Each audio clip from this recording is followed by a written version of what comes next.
Hello, ladies and gentlemen. Brian here in the studio. Going to be giving you a little bit of a review. King Arthur, Legend of the Sword.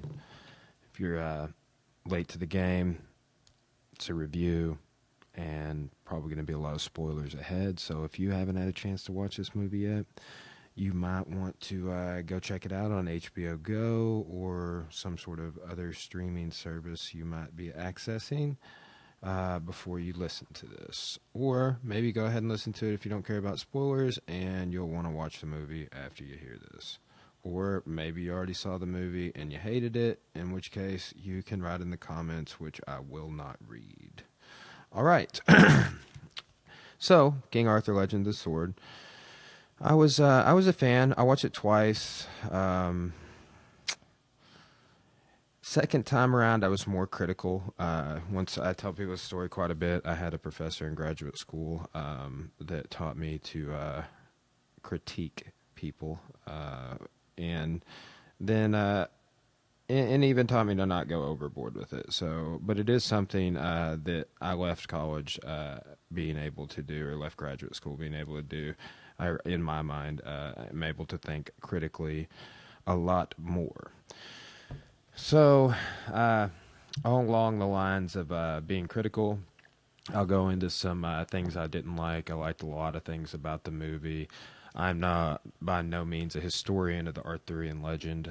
My earliest memory of that would be his little kid seeing King Arthur, King Arthur's Legend in Sword of the Stone. So I think everybody probably has a classic memory of that Walt Disney movie. I think it came out in 1963.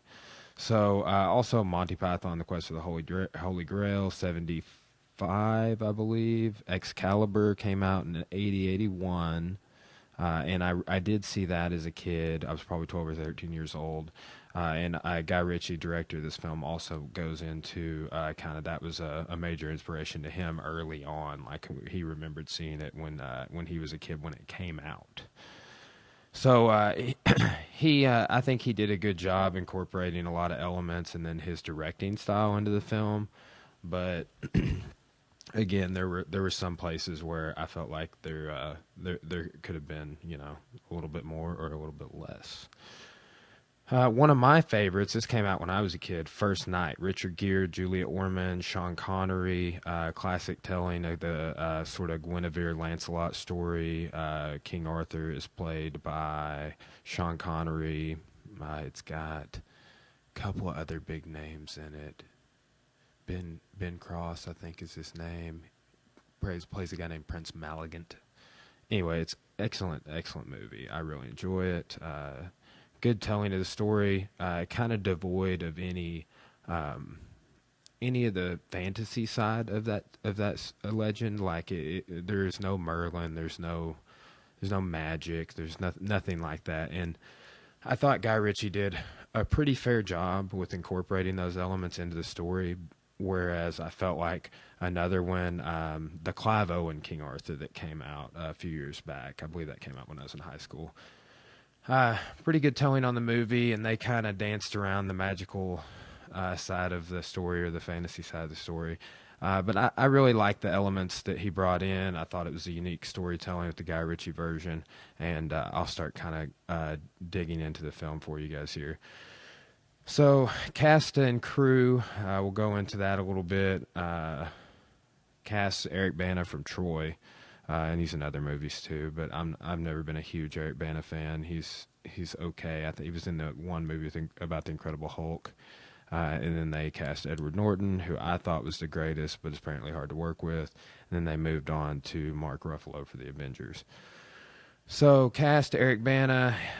He plays Hector, Prince of Troy. Gets killed by Brad Pitt in that movie. I kind of see him as a lesser version of Gerard Butler in like every film. He plays a pretty good character in this movie. His character is he is King Arthur's dad, and let's see, what is his name?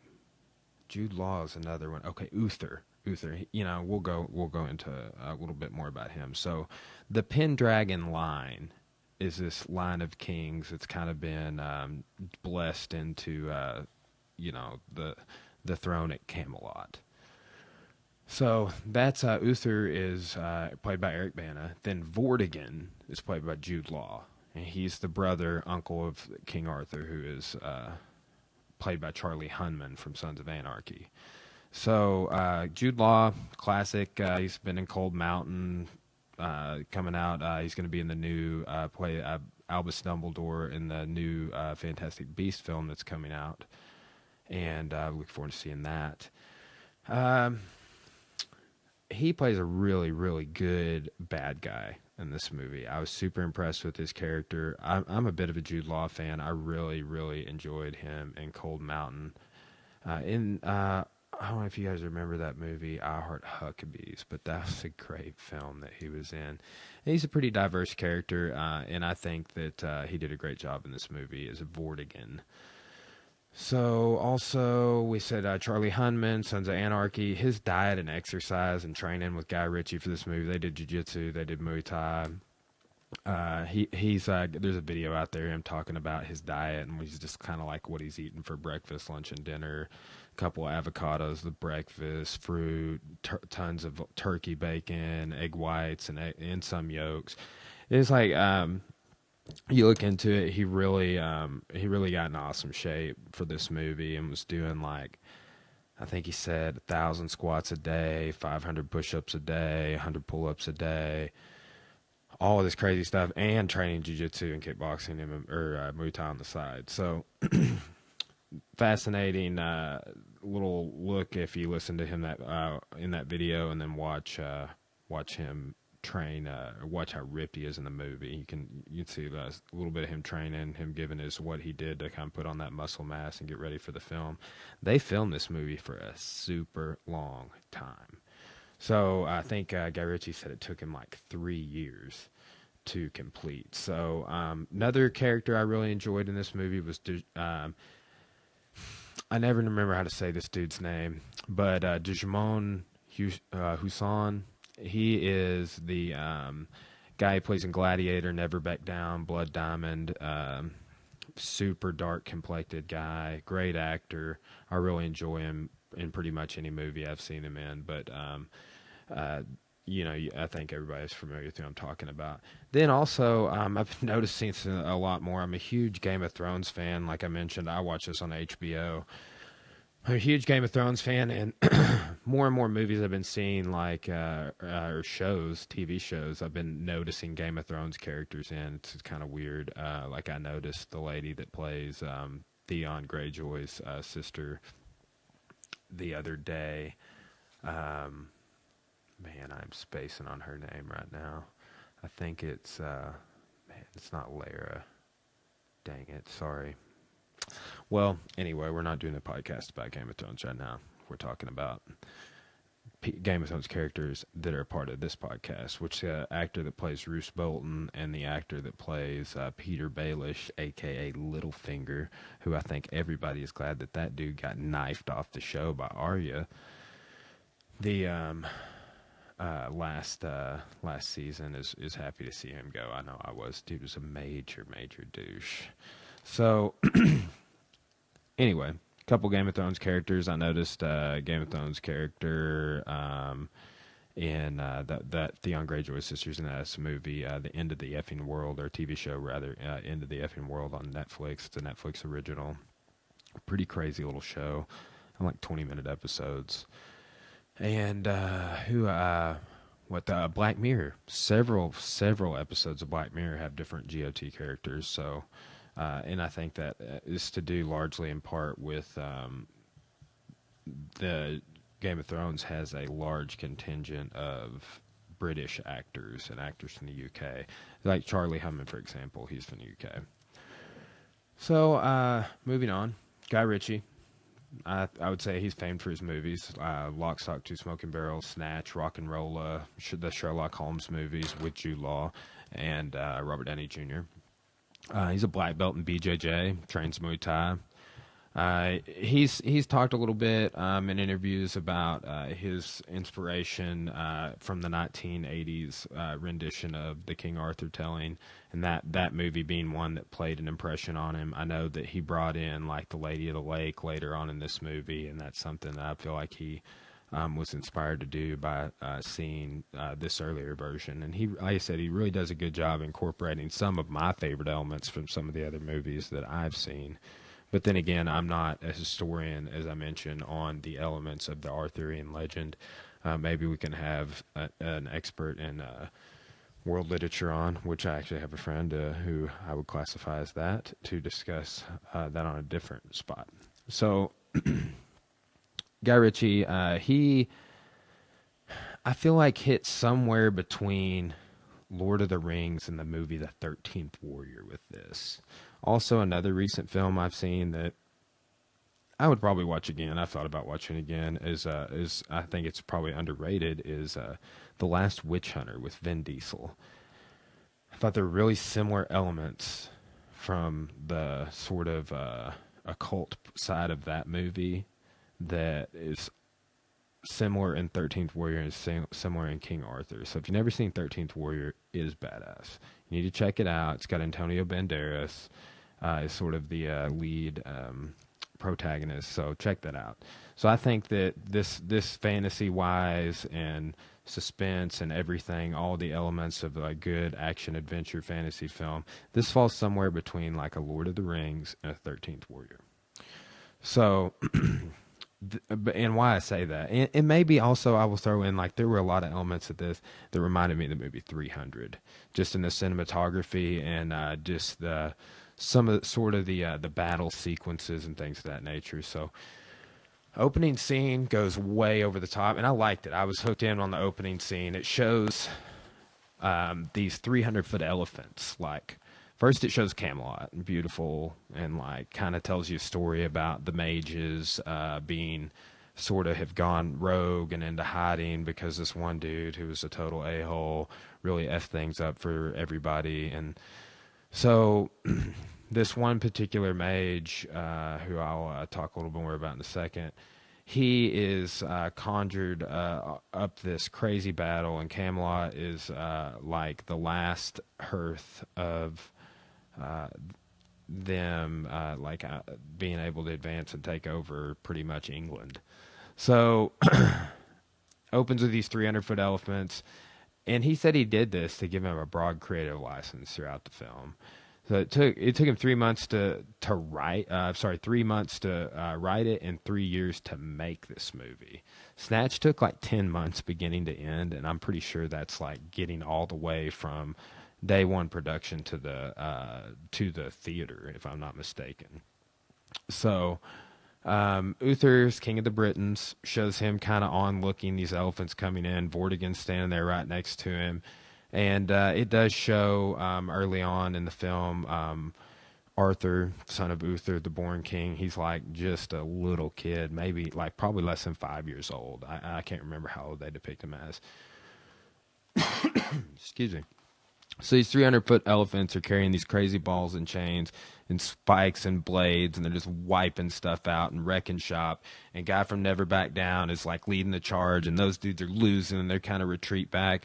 Arthur, Eric Bana, is going to swoop in and save the day, unlike he did in Troy when Brad Pitt totally annihilates him in one of the best fight scenes. I just recently watched that fight scene. Somebody shared it on Facebook and inspired me to want to watch Troy again, which I'm a big fan of that movie.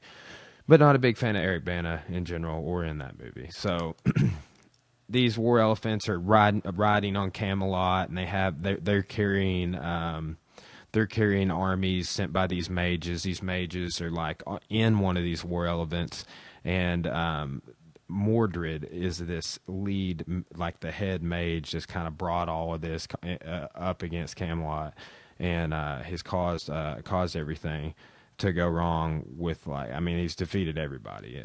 People have retreated back into Camelot. Camelot's looking like it's pretty wrecked. They're looking pretty distressed, to the point that Jude Law is like sitting there talking to Uther, and he's like, "Hey, I know Mordred, because he did. He went and trained with him. Their father sent Jude Law to train with the mages, and he trained with Mordred. And we'll go into that a little bit more in a second. So Arthur, I'm sorry, not Arthur, Uther, tells, as I mentioned, so we'll just say like blessed for lack of a better word or whatever, but the Pendragon family line, sort of, as I understand it, has Merlin's blessing.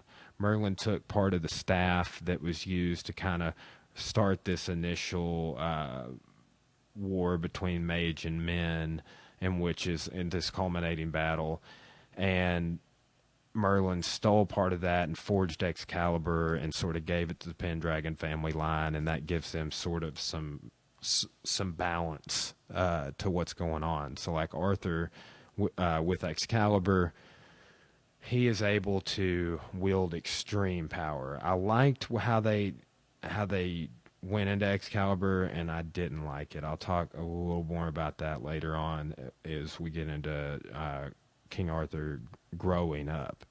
So this opening scene, Mordred's depicted as super evil warlock, crazy dude riding in with all these mages around him. This is like where I'm reminded of the people in 13th Warrior, the antagonist sort of tribe, or I don't even know what you would want to call them, demon people. Like they're people, but they're freaking crazy looking, and it's like I don't know, occultish. It's crazy. So Jude Law, he's holding Uther's crown. He's like, hold my crown. I'm gonna ride out here and single-handedly use Excalibur to take this dude out. So Jude Law's like, okay, sorry, I said we needed to surrender. And Arthur starts riding out over the over the drawbridge, I guess, or maybe the bridge has been destroyed. I was a little unsure on this. And then just leaps his white horse over, so he can jump onto this 300-foot elephant, and the white horse probably falls down to the bottom and dies. I was not happy about that. I was like, dude, you're just gonna open up and kill a horse in the first scene, bro? But actually, that was maybe the saddest thing that happened. So anyway, after he rides his horse off the edge, he jumps on there, uses Excalibur to go in and kill Mordred, throws his crown, and everything is great, and they live happily ever after, but not really, because the thing is, Jude Law's character kind of allied with Mordred to bring about the attack and create this, situation. He's pretty much behind it happening because he trained with that guy, as I mentioned earlier, and he was envious of Uther on the throne. So after that goes wrong, there's some fighting in this one scene with the king's administration, Littlefinger's there, and which I think he's Bootstrap Bill. I'll go a little bit into the characters. There was a lot of characters in this movie. Even the second time, I was starting to kind of figure out, okay, that's Rubia. There's Arthur has all these friends when he grows up, and there's that sect of people, and then there's the original court, and then there's Jude Law's mistress, and there's a lot of characters. So we'll go on back and forth scene between Uther and Vortigern. So there's this fighting on whether or not they're going to keep killing the mages at the not round table, because it's not a round table yet. We'll cover that at the end. But back and forth sort of scene between Vortigern and Uther rather, between him waking up and getting his wife out of bed, and them getting Arthur and kind of going through the city, and then there's Jude Law's down in this crazy moat ringing this bell, and this crazy freaking octopus creature with all these weird magical powers, and he's all fat and looks like Jabba the Hutt with tentacles. It's wild. And he has these other little crazy mer women octopus things that freak me out, really, honestly. I'm kind of cringing thinking about it. So good job with that, Guy Ritchie.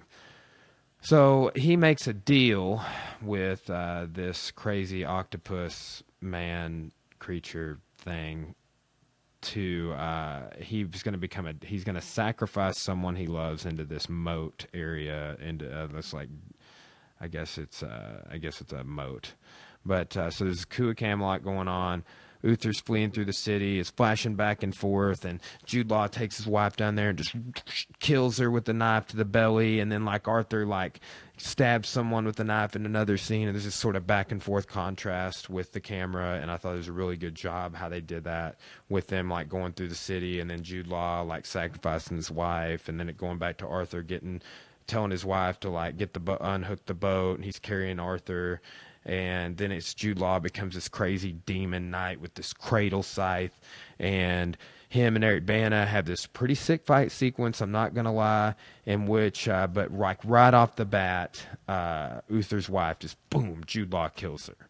And then Arthur's in the boat, like all kind of swaddled up, and then Eric Bana fights with Jude Law's demon knight, this crazy, like I said, sort of Grim Reaper type. He's got this cradle scythe, and Excalibur is really not coming through for him. I was kind of unsure with what the issue was with that, or maybe just like, I don't know. Somehow Jude Law able to defeat Arthur. But Arthur kind of like, I think he gets wounded. He like throws the sword up, and then it lands like in his back. And then he falls through the dock and sinks to and like turns to stone and like sinks to the bottom of the moat or the lake, and like there the sword is in the stone. So that's where Guy Ritchie creates the origin of the sword in the stone. The stone is like basically a petrified Arthur, but it turns into this larger rock mound of rocks, like large, like really big rocks. So it's not like it's shaped like Uther. But so there the sword in the stone is at the bottom of this body of water. So that's the stage is set. Vortigern takes over Camelot with this military coup. Arthur's in the boat, which floats away and floats down to a little place called Londinium, where he gets found by these prostitutes who are like washing their laundry in the river, and the rest is history. So after this kind of sequence starts, it shows Arthur getting raised by these prostitutes in a brothel, grows up, gets a street education, learns to fight and defend himself, shows his come up pretty much, him in the fighting pits, him learning martial arts, him getting his money, stacking up these chests of money, hiding this money, starts to become a good fighter. There's this cool martial arts instructor that said they're doing like they say at one point they're doing kung fu. I'm sure that this is like a dude they were training Thai boxing and stuff with, but they do some really cool little fight sequences and training montages in this. There's a sequence that I really liked where Arthur's like doing these uppercuts, and it's like right when it first shows Charlie Hunman, and he is freaking ripped. So it shows kind of his come up in this fast, choppy little Guy Ritchie sequence. That's one thing. Like that's the second time. Like that's sort of a either like a linear sequence of scenes, like Arthur getting older, like, hey, doing this, doing that. Each little scene, he's a little older. He might be the same age in a couple of smaller scenes, but he's aging, and he's, you see all the main points of what they're trying to get across. He's growing up and getting this mean streets education and so on. So, meanwhile, Charlie Hunman grows up. He starts getting haunted with these dreams, of these images and memories and trauma of him seeing his dad in the Demon Knight fight, and his dad not making it out of that without turning to a stone and sinking to the bottom of a lake, and him floating off and getting raised by these prostitutes, and his mom dying right in front of him. Probably pretty traumatic. Give me nightmares too. So, meanwhile, back at Camelot, special problems are brewing, and the sword at the bottom of this, body of water, the water just recedes, and the sword reveals itself, and that's because Arthur, the Born King, is coming of age. So that starts to kind of turn some heads, I guess you could say, especially at Vortigern, Jude Law's head.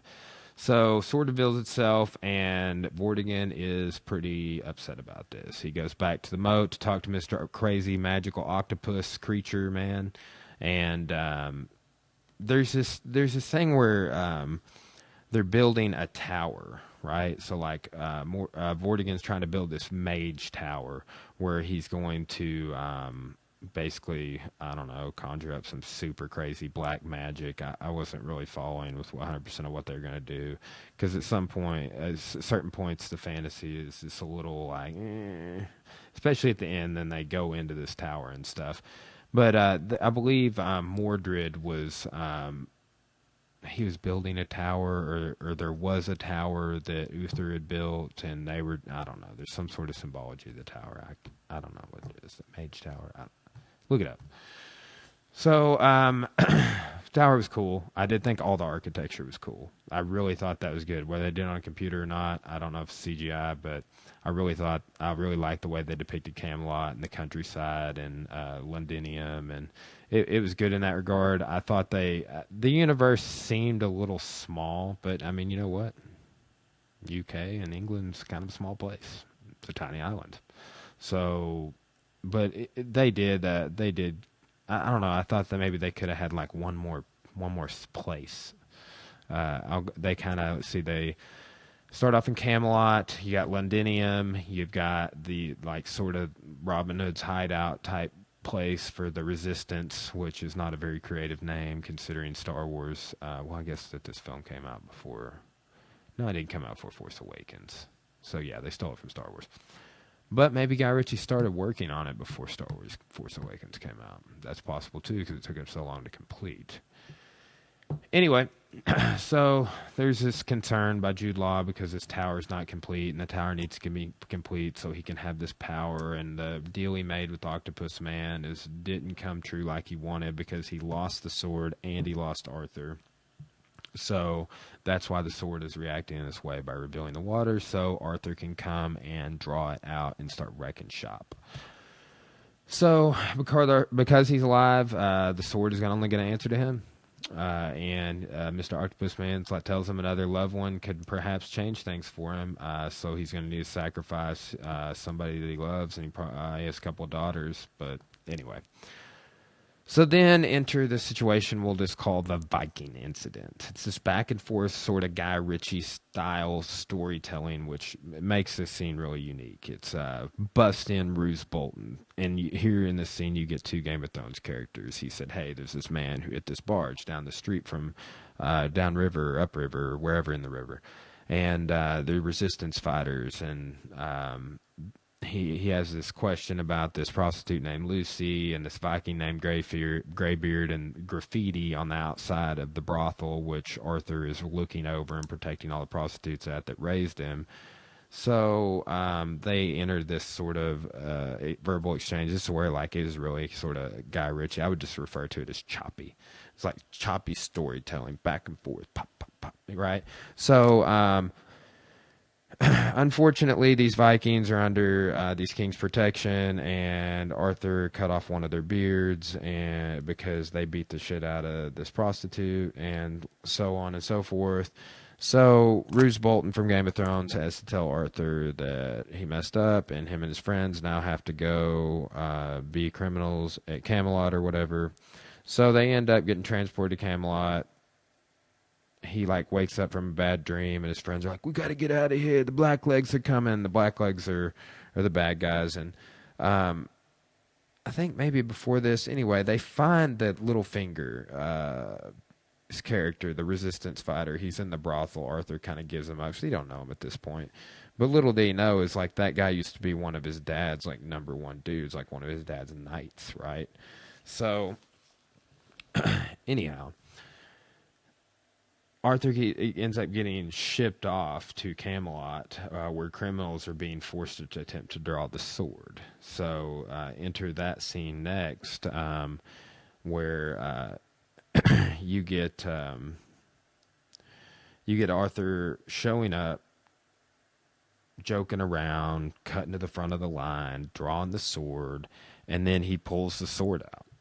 And there's some resistance because he goes to touch the sword and he feels it. Right, and then the guys down there with the dogs are like, oh, 10 digits, wrap them around. And so he does that, and he gets the flashbacks, and then he draws the sword and boom, passes out. Next, he wakes up, and Jude Law's talking to him, and Jude Law's impressed about his come up, how hard that must have been, and kind of goes into the issue of what's going to happen next, which is Jude Law is going to do this, I don't know, like this weird display of power in front of all the people, which I really like this scene. So like he basically takes Arthur up, and there's this montage where like Jude Law is putting on his armor, and like his armor is super reminiscent of Sauron in Lord of the Rings. Like these crazy metal gloves, like pointed little knuckle fingers and stuff. I was really into it. So maybe this armor, it wasn't super shiny like the 1980 version, but it was super nice. I liked his attention to detail on the armor, and then just like Vortigern's kingdom. It was like borderline gothic in nature and definitely in architecture, but like just the dress of everyone. I really liked how they incorporated colors into it, and I'll mention a few other things as we move on about things I really enjoyed in terms of color. So he forces him to go out because he threatens to kill all of them. He like has all his prostitute friends from the brothel that he's been protecting that raised him. He's like, I'm going to kill all of these girls unless you go out there and you show these people that I am the true king because I killed your dad and blah, blah, blah, blah, blah. And Excalibur's going to answer to me as soon as I kill you. And I'm going to go out there. And then he goes out there and is just like straight up like, he's like, power is intoxicating. He goes out there and he just like waves his hand, and it looks like he went a little, it looked like they're doing the Heil Hitler, the arms like going out in front. But he like raises his hand and they're just like, oh, yes, Jude Law, we love you. And then he like waves his hand again. They're all like, oh my God, we're going to bow. And it's just very like Nazi Third Reich. Anyway, he challenges Arthur, who's all like chained up, to take Excalibur and show the people his power, which he told him if he does that, boom, he's going to kill him or whatever. Or he's going to kill the girls outside, that he's going to sit there and like make Arthur look like he is nothing in front of everybody and then kill him. That way there's no resistance anymore.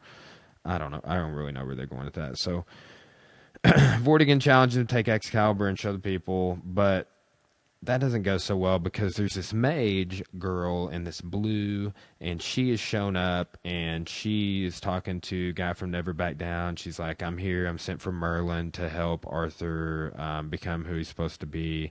So she controls animals, right? So she gets this falcon to cause this disturbance and gets all the dogs like attacking like the guards, and all these animals start going wild. And then anyway, Arthur and, the people that are with the mage from the resistance, they all jump off this cliff, and I think they lost a couple of people in the process. But anyway, I believe it's 4 total, counting Arthur, that get out with them. And they all, like I said, do jump off this crazy high cliff. I would never do that. And then I thought something was kind of unrealistic because they were like, this cliff was so high, but they were like shooting arrows down into the water.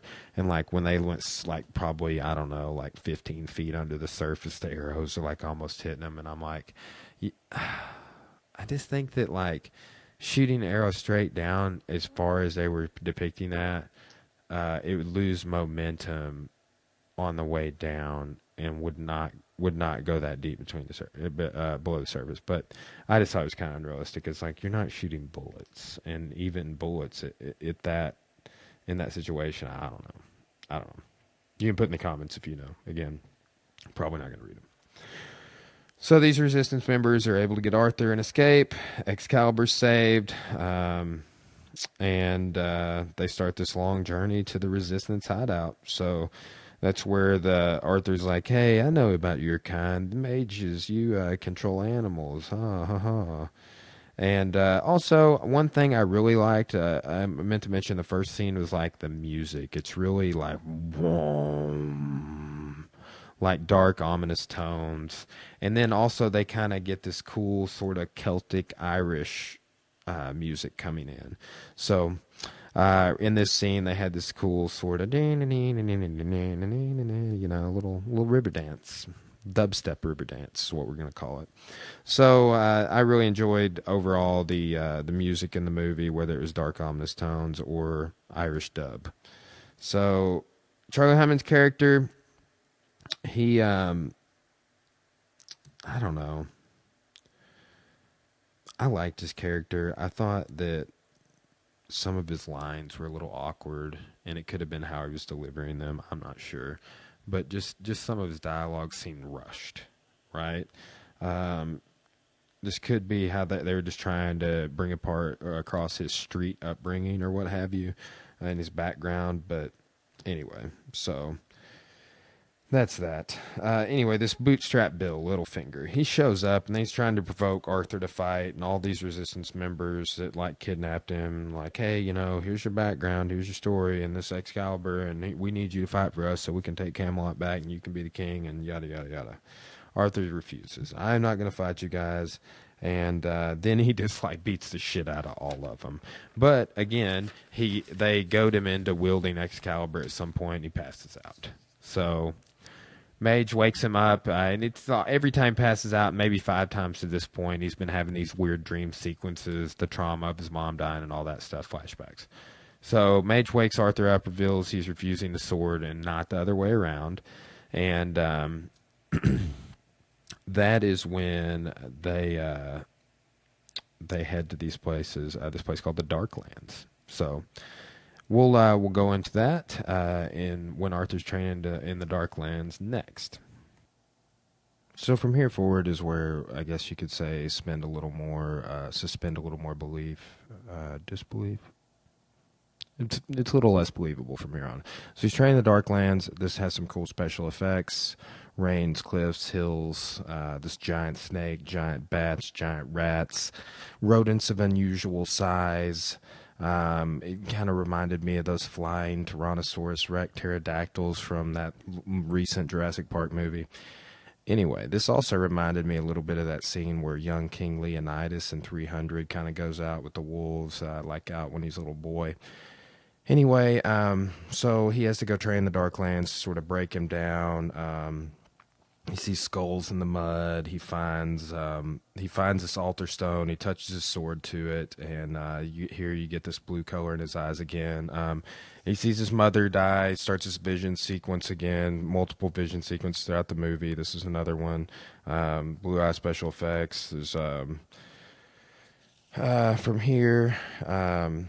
He puts both hands on the sword, and Uther pulls like the sword out of Arthur's hand in this flashback where his dad Uther is fighting Vortigern and like cuts Arthur's hands. That could be part of his like mental traumatic hang up on wielding the sword with both hands. So it also shows Uther fall into the water with the sword in his back again. So this little vision sequence here. He kind of flashes to like Vortigern's mage tower. So, and then flashes back to the Purge of the Mages and this deal that Vortigern makes with Mordred to overthrow the king, Uther. So this little vision sequence he has, it allows him to sort of get some insight. Now he's going to be able to wield the sword with both hands. He's going to need to get the support of all these barons and powerful families throughout the kingdom if he's going to want to take out Vortigern. Vortigern's got the Vikings in his court, but there's these whispers of a second king. And anyway, that's you get this sort of trap that Vortigern lays out. It's sort of cool scene where the guy, Littlefinger, Peter Baelish, that actor, he Bootstrap Bill. He shoots the king lays a trap in Londinium, and there's this boat trap, and he shoots basically Vortigern's right hand man, kills him with the bow, and then they have to go flee through the streets. So this is a pretty cool scene where Arthur and his people are fleeing through the streets. Very Guy Ritchie sort of scene where it keeps flashing to their the faces of the guys fleeing, and it kind of flashes to all the action, and they keep running obstacles. Very sort of Guy Ritchie sort of sequence. I thought it was cool. Anyway, so let's see here. Fight scenes, cool fight scenes in the streets all throughout this one. And then also, so they get kind of pinned up where the Asian guy, George, the martial arts master, like where he has his little training camp, sort of in this courtyard. And Arthur wields Excalibur both hands, kills everybody. Totally crazy. Anyway, so they kind of escape after he does that. Then Vortigern, the Blacklegs, find this safe house. They kill the Blue Boy's dad. And Arthur and the others escape in a boat and get out and run away. So from that point, Arthur kind of wants to, he is still not fully convinced. I guess he tries to run away and throws the sword away. Lady of the Lake carries it to him to this mud puddle and pulls him down and says, "Let me show you what you're." To accept a sword, only you can do this. Trust the mage. Basically gives him a little message. Pulls the sword down. Pulls him down through the mud puddle, and so Vortigern basically goes and wipes out everybody that's hiding in the cave. So the mage and Arthur, they meet back there. Everyone's dead. New King's right-hand man is there, and he tells Arthur to kind of come in, and everything will be okay. He'll let people go, I guess. I don't really remember what the conditions he gave him was. So Arthur, basically, the mage makes him up some sort of secret potion, and he eats it or drinks it. I don't really remember if it was a liquid or a solid. But he starts tripping balls. So this is pretty cool special effects vision sequence yet again, where he's riding into Camelot, and this falcon carries a snake in. He sees the Blacklegs and the Vortigern's guards, and they look super crazy. So it's a cool little special effects sequence with him sort of like, it looks like he's tripping balls. So he gets brought before Vortigern. Then this giant snake eats everybody. Vortigern runs back to the moat, kills his daughter, and then becomes the crazy cradle scythe wielding Death Eater crazy looking thing. And so he says, "You have one nephew." He fights. Arthur fights with Jude Law, talks to his dad, sees him catch the sword. He's losing, and then he wakes up and anyway finds strength in the situation that he's in, and basically just beats the shit out of Vortigern, and stabs and kills his uncle, and Mage Tower collapses. And this whole last scene, and really honestly from the time where he goes straight in the Darklands, where the movie kind of slowed down a little bit for me. In the very end, it shows him building it shows him building a round table. So it shows him kind of like also dealing with the Vikings' gray beard that had been with Vortigern, that he cut his beard off. And anyway, so it kind of has a little happy ending with his round table. I think that so this is, if you're wanting to watch King Arthur, a great place to watch it. It's 2 hours and 7 minutes on HBO. Apparently, there was just a whole ton of stuff that was cut out of the movie, and so like a really, really substantial portion of the movie was trimmed, like 3 hours or something. It's supposed to, and it took way longer to make. It didn't do as well in the box office as I guess they thought it was going to do. So I don't know, but Guy Ritchie was originally talking about making like up to six King Arthur movies, and maybe he will over his career. That's cool. I think that Charlie Hunman has a little bit of a hard time carrying this whole movie by himself. I think he's awesome in Sons of Anarchy. I think he's awesome in Green Street Hooligans. But I haven't really watched a whole lot of other Charlie Hunman stuff, and he does okay, but like towards the last half of the movie, I just feel like he, as a lead role, kind of lacks the ability to carry the rest of the film. And like I said, the suspension of belief, they set that up in the very first scene, but the whole sort of last quarter of the movie is a little out there. I said from the training in the Darklands on, that's why I didn't really go as deep into that. But I mean, overall, again, I like the movie. It was good. I'm looking on HBO here because I thought there was a little like a trivia type way to look at a way to pan through some of the trivia facts about the movie and it being filmed. So there was a lot of cool. I saw this on there the other day. Oh, A Kid in King Arthur's Court's on HBO, classic from my childhood. Let's see. I might go ahead and click on this and see what it's going to do for me.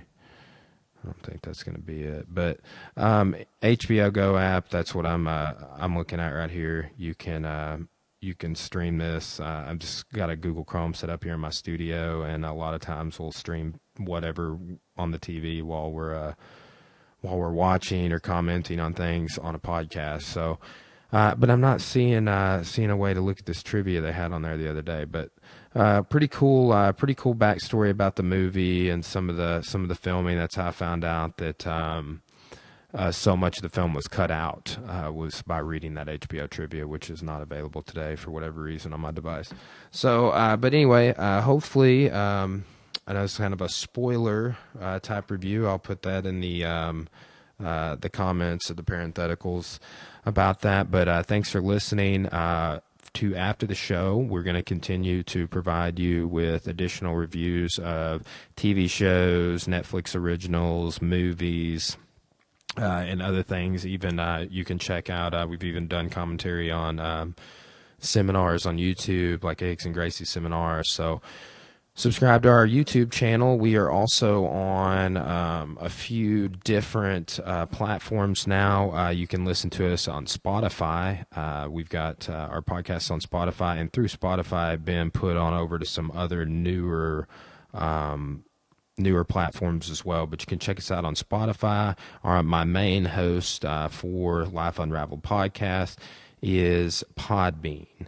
So you can get an app for Podbean on your phone, or you can just go online and download it from there, so you can access it. But we're on YouTube, of course, Podbean, Stitcher, Spotify, Apple, iTunes podcast app, Player FM, Listen Notes, and Cast Rex. So that is the Player FM, Listen Notes, and Cast Rex. Those are three newer ones we're on through getting accepted to Spotify. So subscribe to the podcast, audio, video, and otherwise, and check out our evolution. We're just within our between 30 and 40 episodes right now. And goal is to get over 100 episodes out in 2018, and by this time next year, my goal is actually 250 episodes. So stay tuned. We'll be posting regularly. We have a lot of new podcasts up, and we're having guests on regularly. So listen back, subscribe so you can get notified. Thanks for listening, everybody.